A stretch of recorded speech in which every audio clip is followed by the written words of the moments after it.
Okay, so get this, right?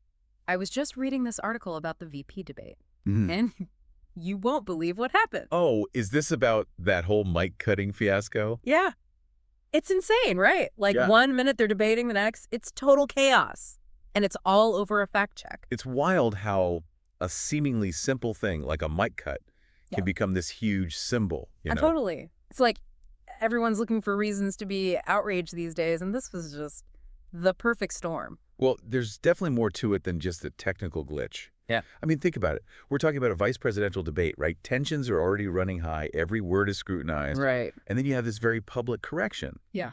Which immediately throws everything into question. Yeah, and it was J.D. Vance, the Republican, going head-to-head with Tim Walz, the Democrat. Moderator Margaret Brennan tries to correct Vance about something he said regarding Haitian immigrants and their legal status, I think it was. Yeah, and Vance, he's not backing down. He's pushing back.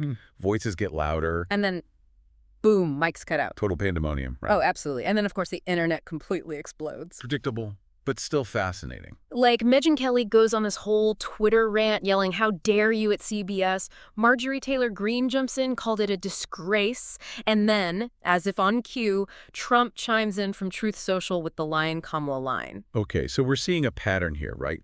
Kelly, Greene, Trump, they all position themselves in opposition to what they see as the mainstream media. Right, they're all singing the same tune, we're being silenced. Exactly. So when something like this happens, when one of their own is seemingly cut off, it plays right into that narrative. Yeah, it's like this incident becomes the ultimate proof for their argument. And fuels that existing distrust. And it wasn't just what they were saying, but how Absolutely. the language used, especially towards Margaret Brennan, was really intense. I mean, broads.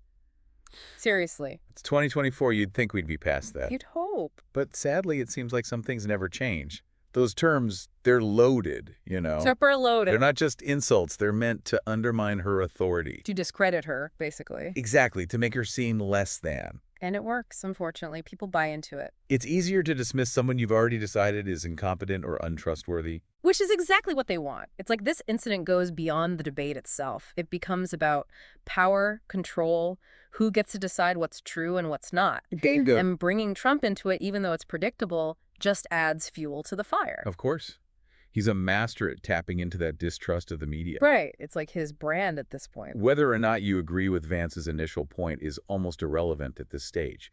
It's the reaction, the sheer intensity of it that's really telling. It's a symptom of a much larger issue, really. This whole incident, it becomes a microcosm of the larger information war we're living in. It makes you wonder, does something like this make you more likely to trust fact checks? Like, oh, wow, they're really out there fighting misinformation. Or does it make you even more suspicious, thinking, see, I told you they were biased? It's a tough question, and unfortunately, I don't think there's an easy answer. Yeah, it's something we all need to think about, especially with everything going on these days. It really makes you question everything you read and hear. Right. Like, who do you trust? How do you even know what's true anymore? It's enough to make your head spin. In this day and age, critical thinking is more important than ever. Couldn't agree more. You really can't just accept things at face value. Definitely not.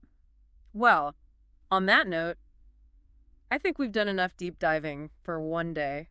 I'm with you there. This whole thing really makes you think. It definitely gives you a lot to chew on. Until next time, then. Looking forward to it. Catch you later. See ya.